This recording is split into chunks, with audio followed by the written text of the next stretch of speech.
Have you ever blindly followed your friends into doing something that was against your morals or your values? Have you ever regretted doing something because it didn't reflect the person that you are or who you want to show to the public? Well, even an average person will follow through on an immoral act or order. My two main supports is the makeup of human brains and generational shift. So, the brain has begun to show important details as to why someone would be obedient even if something goes against their morals or their society's morals.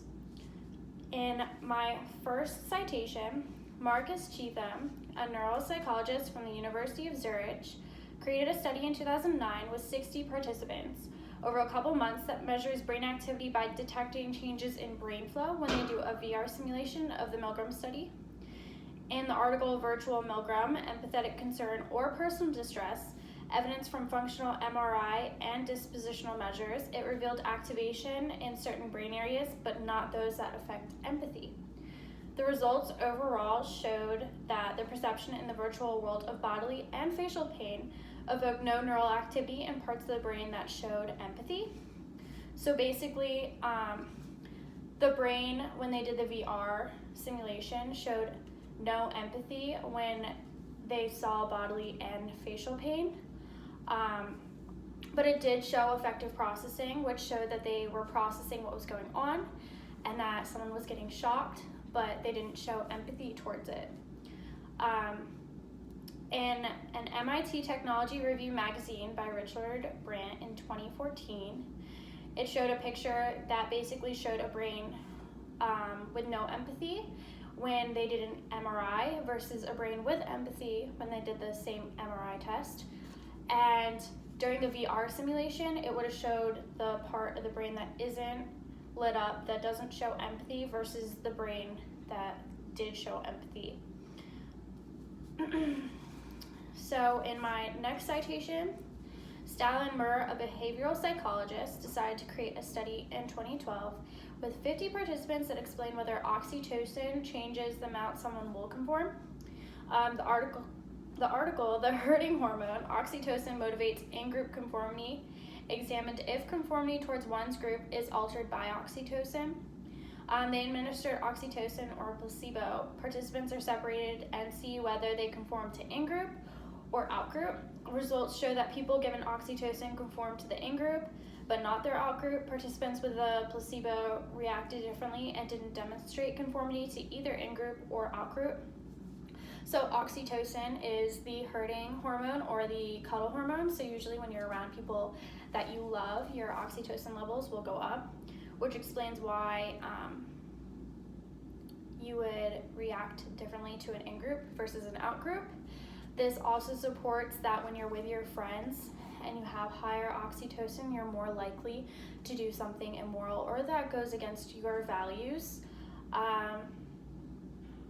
And an in-group is basically your friends, family, people that you have emotional relationships with, and then out-group is basically people that you don't really know. So my next support is, as new generations come into the world, the level of obedience that would result in blind following has actually decreased, but it is pretty much the same. It was only a slight decrease. So in my third citation, Thomas Blass, a social psychologist from the University of Maryland, Baltimore County, and Holocaust survivor, further elaborates on the Milgram study in his 1991 peer-reviewed journal, Understanding Behavior in the Milgram Obedience Experiment, the Role of Personality, Situations, and Their Interactions. Blass elaborated that personality obedience links were mixed and that some supported a link and others did not. Also, situational factors are stronger predictors of obedience, and personality traits aren't linked to whether someone will be obedient, but situational factors are big contributors to obedience. So basically, situational factors could include your work, your environment, the government, whether you can support yourself, things like that, just situational factors. And he showed that personality traits weren't necessarily linked to how obedient you would be. It was actually your situational factors in your environment, which is what made you more obedient. So obviously, in the Holocaust, the situational factors that were surrounding the people that lived through it probably was a main contributor as to why someone would have conformed, not necessarily personality traits. In my next citation, Jean Twenge, a professor of psychology at San Diego State University, an author of over 140 scientific publications and books, explained in a 2009 article, Change Over Time in Obedience, the jury's still out, but it might be decreasing. Situations have a strong influence on behavior, and so why wouldn't that change as generations shift? The generational shift she highlights is that earlier parents focused more on obedience, and now parents focus on teaching independence. Twenge emphasized that in the Berger study, it showed that obedience had decreased compared to the Milgram study, but even the huge cultural shift didn't completely change the norm of obedience. Overall, obedience, even if it's against society's moral codes, is still prominent, but it is slowly decreasing.